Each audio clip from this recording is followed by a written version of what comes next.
राधे राधे गुरुजी।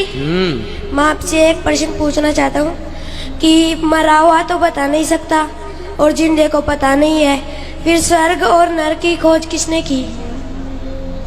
नरक और स्वर्ग की खोज किसने की? हाँ। अच्छा, आपने महाराणा प्रताप को तो देखा होगा अपनी आंखों से। आपसे मिले हैं महाराणा प्रताप?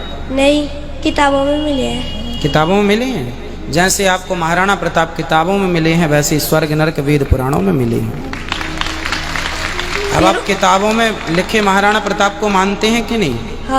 हाँ, उसी प्रकार स्वर्ग नरक हमने किसी सेम क्वेश्चन है डॉक्टर जाकिर नाइक साहब से भी पूछा गया, उन्होंने क्या जवाब दिया वो भी जरा सुनिएगा। मुझे कभी कभी लगता है कि ना भगवान है ना खुदा है, अगर नहीं भी माने फिर भी वो हमें सब कुछ देगा। क्यों हम लोग वेट करते हैं हिंदू मुसलमान बनने के लिए?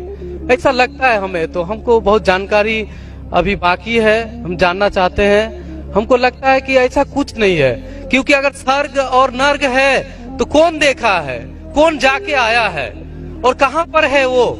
अगर कोई गया है या किसने बोला है? मेरा माथा काम नहीं करता है। कहाँ है, किधर है? भाई साहब का 3 सवाल है। पहला सवाल है, भाई साहब ने कहा है कि वर्दी पहनने से क्या वो देशभक्त बन जाता है, ये आपका सवाल था। मैं वर्दी पहनने से देशभक्त नहीं बनता है। बहुत से लोग वर्दी पहन के अपने देश से गद्दारी भी करते हैं। तो वर्दी पहनने वाला देशभक्त जरूरी नहीं है। जो अपने देश की रक्षा करता है और देश के लिए काम करता है वो सही इंसान है। वर्दी जरूरी नहीं, वर्दी है या नहीं है वो कुछ अहम क्राइटेरिया नहीं।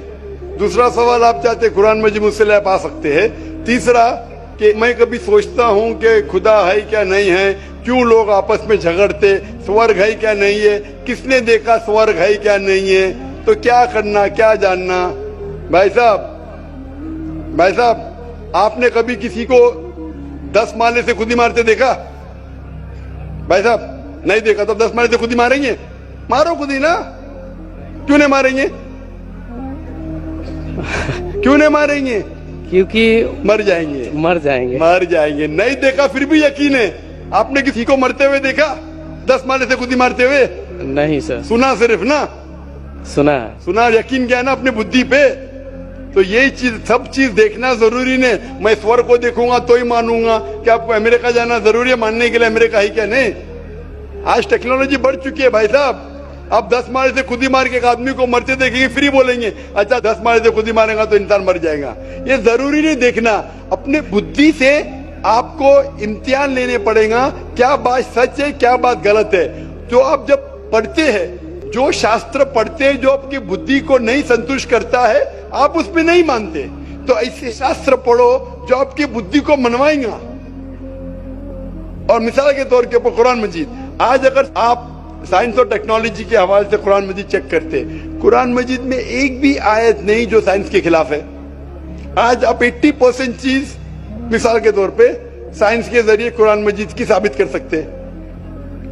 20% एम्बिग्युअस है, नीदर सच नीदर गलत। मिसाल के तौर पे साइंस ने ये साबित नहीं की क्या स्वर्ग है या नरक है, बराबर। साइंस ने ये भी नहीं साबित की कि दूसरी जिंदगी है, पुनर्जन्म, लाइफ आफ्टर डेथ। लेकिन अगर 80% 100% सही है, 20% डाउटफुल है, नीदर राइट नीदर रॉन्ग, मेरी लॉजिक कहती है कि इंशाअल्लाह ये 20% भी सही रहेंगी। ये अंधविश्वास नहीं है, ये लॉजिकल विश्वास है।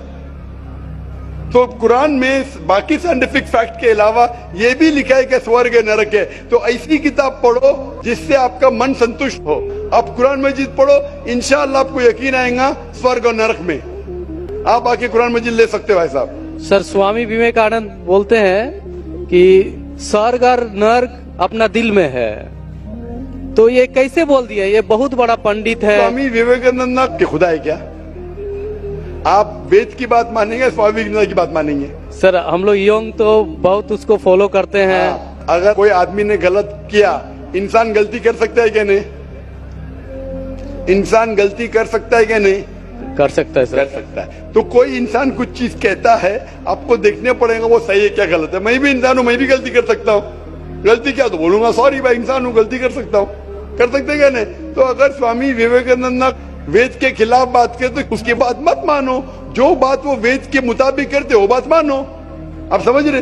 मेरा भी कोई जुमला मिला जो कुरान के खिलाफ है, मेरे जुमले को भी फेंक दो ना। स्वामी विवेकानंद ना, दूर की बात है, मैं अगर कुछ कुरान और सही हदीस के खिलाफ बोल रहा हूं तो मेरी बात भी मत मानो। मेरा दो स्टैंडर्ड नहीं, मेरा डबल स्टैंडर्ड है, वन स्टैंडर्ड है।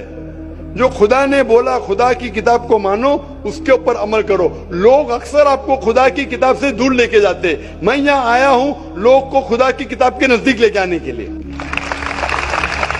गैर मुस्लिम अपनी मजहबी किताब पढ़ते ही नहीं। मेरी तकरीर सुनने के बाद भाई साहब ने शुरू किया पढ़ना। तो क्यों नहीं पढ़ते? क्योंकि अक्सर दिगर मजाहिब के धर्म गुरु वो नहीं चाहते